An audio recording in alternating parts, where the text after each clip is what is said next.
Hello everyone, class 12th maths NCERT की आज हम लोगों की है क्लास 11, जिसमें हम लोग करेंगे एक्सरसाइज 4.4 का क्वेश्चन नंबर 3। इसके पहले जितनी भी आपकी एक्सरसाइज 4.1, 4.2, 4.3 और 4.4 का क्वेश्चन नंबर 1, 2 ऑलरेडी हो चुका है। यहाँ पर प्लेलिस्ट आ रही होगी, वहाँ से आप देख सकते हैं। आज हम बताएंगे आपको क्वेश्चन नंबर 3 4.4 का। ठीक है, अब ध्यान से देखो। अभी तक मैं आपको एडजॉइंट निकालना सिखा चुका हूँ। एडजॉइंट कैसे निकालते हैं, कोफैक्टर से जो मैट्रिक्स बनती है, ठीक है, कोफैक्टर निकालते हैं। और कोफैक्टर से भी पहले माइनर निकालते हैं। माइनर से क्या बनता है, कोफैक्टर बनता है। ठीक है, और कोफैक्टर से क्या बन जाता है, कोफैक्टर के जब हम मैट्रिक्स में अरेंज कर लेते हैं, उसका ट्रांसपोज लगा लेते हैं, तो वहां से आपका क्या आ जाता है, एडजॉइंट। अभी मैं आपको एक डायरेक्ट जुगाड़ बता दूंगा, आप देख के किसी भी मैट्रिक्स का बता सकते हो एडजॉइंट कैसे। ठीक है, वो अभी मैं कराऊंगा, पहले नॉर्मल मेथड से सीखो। देखो वेरीफाई करना है हमको, ये हमको एक पर यहाँ पर एक मैट्रिक्स दिया हुआ है, कितना है 2, 3, -4 और -6। ठीक है, अब हमको ये चीज वेरीफाई कराना है, मतलब ए टू एडजॉइंट ऑफ ए, फिर एडजॉइंट ऑफ ए पहले लिखकर, फिर ए और फिर डिटर्मिनेंट ऑफ ए निकालकर इनटू मल्टीप्लाई कर देना है आई। जिस ऑर्डर में उसी ऑर्डर में, ये नहीं कि पहले इसको लिख दो पहले इसको, ऐसा कुछ नहीं। पहले ए है तो पहले ए ही लिखना पड़ेगा। ठीक, तो चलो बहुत अच्छी बात है। अच्छा, सबसे पहले हमें एडजॉइंट ऑफ ए निकाल लेना है और डिटर्मिनेंट ऑफ ए निकाल लेना। तो डिटर्मिनेंट ऑफ ए तो तुरंत बता दोगे भाई, डिटर्मिनेंट ऑफ ए जल्दी से बताओ क्या हो जाएगा। डिटर्मिनेंट ऑफ ए से तो सर बहुत आसान है, 6 2 -12। ठीक है, ठीक, आगे इसको इससे मल्टीप्लाई करेंगे, माइनस अपने पास से निकालेंगे। ठीक है, माइनस तो लगा ही दिए अपने पास से, तो 4 3 फिर -12। समझ गए, फिर से बता दूं, 6 2 -12, माइनस अपने पास से, फिर 4 3 फिर -12, मतलब -4 है तो इंटू 3 12। अब इसको ओवरऑल सॉल्व करें तो कितना आ गया, 0 आ गया।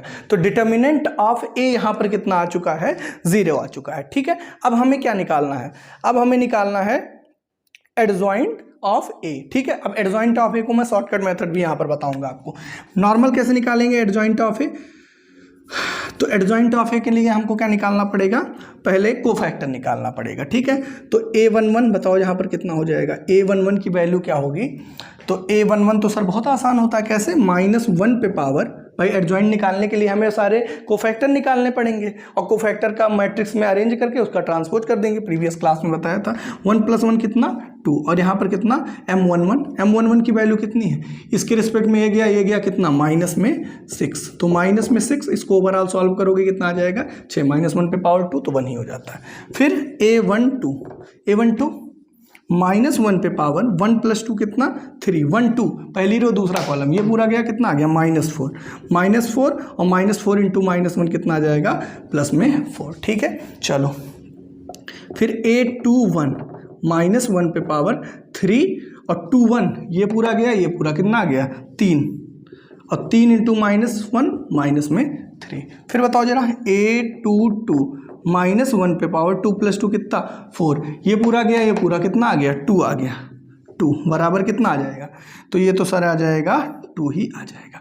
मतलब अगर मैं पूछूं आपसे एडजॉइंट ऑफ ए की यहाँ वैल्यू क्या है, तो आप कहोगे सर एडजॉइंट ऑफ ए यहाँ पर जो होगा, एडजॉइंट ऑफ ए निकालना ना, हाँ, एडजॉइंट ऑफ ए कितना हो जाएगा बताओ जरा। अब एडजॉइंट ऑफ ए का मतलब A11 A12 A21 A22 इसका ट्रांसपोज, यही तो होगा। तो बताओ जरा A11, अच्छा ट्रांसपोज लेकर अगर जो मैं पूछूं तो कितना आ जाता है, तो ट्रांसपोज लेने पर ये जो आपका सॉल्व होके आएगा, यहाँ पर मैं लिख दूं क्या, चलो यहीं लिख देता हूँ, ये A11 फिर कितना A12, ये रो है, कॉलम बना दो, A21 फिर कॉलम बना दो, A22। ठीक है, उठा के वैल्यू पुट कर दो, तो वैल्यू जब पुट करोगे तो कितना आ जाएगा, A11 कितना है 6, फिर A21 चलो A11 फिर A12 कितना है 4 है। ठीक है, 4 है, फिर A21 कितना है, -3 है, फिर कितना है 2 है। ठीक है, आई थिंक नीचे किसी जी विजुअल है आपको, हाँ है, बस थोड़ा सा अगर लिखेंगे तो नहीं आएगा, तो ये आ गया। ठीक, अब मैं आपको डायरेक्ट एक तरीका बताता हूँ कैसे निकालते हैं एडजॉइंट। देखो ध्यान से, कुछ भी नहीं करते हैं, ये डायगोनल है ना, देखो शॉर्टकट यहाँ पर डाल के लिख लेना, यहाँ पर की पॉइंट बना लेना, ऐसे बना लो। ठीक है, एडजॉइंट ऑफ इट डायरेक्ट कैसे निकालोगे, मैट्रिक्स बना लो। ये देखो डायगोनल होता है ना, ये डायगोनल, इसका क्या करते हैं, इंटरचेंज करते हैं। तो इंटरचेंज कर दो, तो यहाँ पर -6 आ गया और यहाँ कितना आ गया 2, ये यहाँ चला गया यहाँ। और इनका क्या करते हैं, साइन चेंज कर देते हैं। तो यहाँ +3 है तो कितना हो जाएगा -3, यहाँ -4 है तो कितना हो जाएगा 4।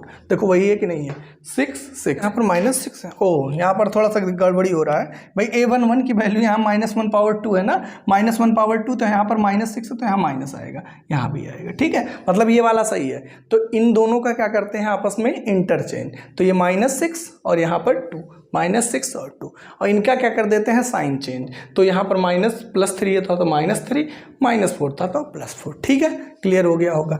तो ये हमारा एडजॉइंट आ गया। ठीक है, चलो शॉर्टकट भी समझ चुके हो आप लोग। अब हमें क्या करना है, एक एक निकालना है। जैसे a इंटू एडजॉइंट ऑफ ए करना है, तो a into adjoint of A.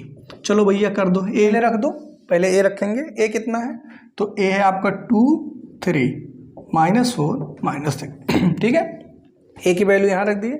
Order गड़बड़ मत करिएगा। फिर एडजॉइंट, एडजॉइंट कितना है, एडजॉइंट सर इधर है, कितना है -6, -3, 4 और 2। ठीक है, वैल्यू एक बार चेक कर लेना क्रॉस। ठीक है, सब कुछ सही है। मल्टीप्लाई करो जरा रो का कॉलम से, 2 6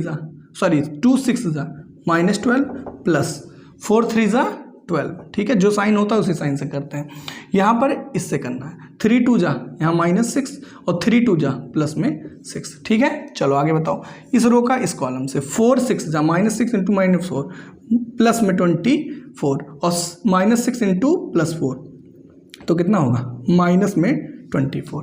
ठीक है भाई, इसका इससे मल्टीप्लाई जान ही रहे होगे, 6 4 24 माइनस प्लस, और यहाँ पर माइनस आ जाएगा। फिर -4 इंटू -3 प्लस में 12 प्लस होगा, और -6 इंटू 2 तो माइनस में 12। ये बताओ जरा कितना आ जाएगा। तो जीरो मैट्रिक्स आ गया ना, देखो ये भी जीरो, कट पिट के सब कितना आ जा रहा है, जीरो आ रहा है ना, तो यहाँ पर जीरो बन गया। ठीक है, ऐसे ही अब अगला है, तो ये इसकी वैल्यू आई। अब ये बताओ जरा कितना होगा। अब अगर हम एडजॉइंट ऑफ ए सर पहले रख दें और फिर ए रखें, तो बताओ जरा इसकी वैल्यू, फिर मल्टीप्लाई करना पड़ेगा। एडजॉइंट आपकी पहले लिखना है तो ये पहले लिख दो, तो -6 -3 -6 फिर 4 और कितना 2। ठीक है, ये पहले एडजॉइंट ऑफ ए हो गया।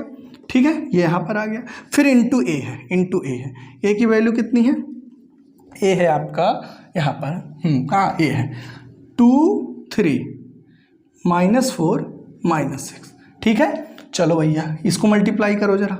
इसको भी जब आप मल्टीप्लाई करेंगे तो वो जीरो ही आएगा। कैसे, मैं आपको दिखा दूं। इसको इससे करोगे तो -6 इंटू 2 -12, चलो लिख ही देते हैं -12। ठीक है, फिर -3 और यहाँ पर -4, ये कितना हो जाएगा +12 हो जाएगा। आ गया जीरो कि नहीं आ गया। फिर इसको इससे करोगे तो 6 3 यहाँ पर -18, 6 3 -18 और -6 इंटू -3 प्लस में 18।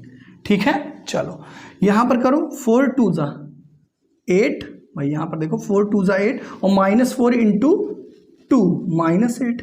ठीक है, आगे 4 3 12 और 6 इंटू 12, ये भी कितना आ गया भाई 0 0 0 0। हो सकता है आपको नीचे दिख ना रहा हो, बट आपको समझ में आ रहा होगा। ठीक है, दिख तो रहा होगा हल्का फुल्का। ठीक है, तो इसका मतलब ये भी जीरो मैट्रिक्स आया और ये भी जीरो मैट्रिक्स, देख सकते हो यहाँ पर दोनों आ गया। ठीक है, अब determinant of A into I, तो बताओ जरा determinant of A into I. Determinant of A कितना आ चुका है, तो डिटर्मिनेंट ऑफ ए आपका तो जीरो आ चुका है। अब अगर जीरो आ चुका है डिटर्मिनेंट ऑफ ए, तो उसको आपको किससे मल्टीप्लाई कर देना है। तो जीरो को, भाई जीरो है ये डिटर्मिनेंट ऑफ ए, इसको मुझसे किससे मल्टीप्लाई करना है, इसको करना है आई से। आइडेंटिटी ये 1, आई का मतलब क्या, आइडेंटिटी मैट्रिक्स 0 0 1। अब बताओ जीरो जाएगा तो सबसे मल्टीप्लाई होगा, और सबसे मल्टीप्लाई होगा तो सबको क्या बना देगा, जीरो। तो देखो तीनों आपस में बराबर आ चुके हैं, तीनों का मल्टीप्लिकेशन एक जीरो मैट्रिक्स आया है। ठीक है, तो आई थिंक आप चीज़ों को पूरा अच्छे से समझ पाए होंगे। कहीं कोई डाउट है तो एक बार कमेंट कर दीजिएगा। वैसे डाउट होना नहीं चाहिए क्योंकि मैंने सब कुछ अच्छे से एक्सप्लेन कर दिया है।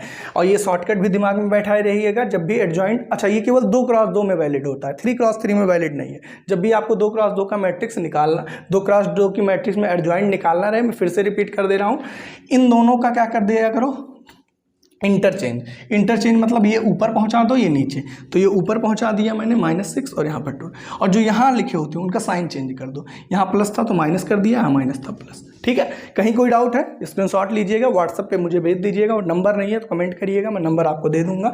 ठीक है, और वहाँ पर आप स्क्रीनशॉट लेके अंडरलाइन करके भेज देंगे, मैं आपको वॉइस से समझा दूंगा। ठीक है, उसमें वॉइस रिकॉर्डिंग से। ठीक है, तो आई थिंक समझ पाए होंगे। आज के लिए बस इतना ही रखते हैं, बाकी नेक्स्ट क्लास में करेंगे, क्लास नंबर 12 में। वीडियो थोड़ी सी स्लो जाएगी, मतलब क्लासेस थोड़ी स्लो चलेंगी, ज़्यादा आपको हो नहीं पाएगा, क्योंकि मान के चलिए रात के लगभग 12 बज रहे होंगे तब मैं वीडियो रिकॉर्ड कर रहा हूँ। चीज़ें बहुत टफ है भाई, थोड़ा सा शेड्यूल बिजी है, इस वजह से दिक्कत हो रही है। बट जैसे ही मेरा थोड़ा सा टाइम सही हुआ, मतलब टाइम फ्री हुआ, मैं तुरंत मैं आपको लगातार क्लासेस दूंगा। बहरहाल अभी के लिए आप इतना पढ़ते रहिए, और कहीं कोई डाउट है पूछते रहिए। ठीक है, तो चलिए मिलते हैं नेक्स्ट वीडियो में, और लास्ट तक देखो तो विक्ट्री का साइन देकर जरूर बताना। चलिए मिलते हैं नेक्स्ट वीडियो में। Thank you for watching.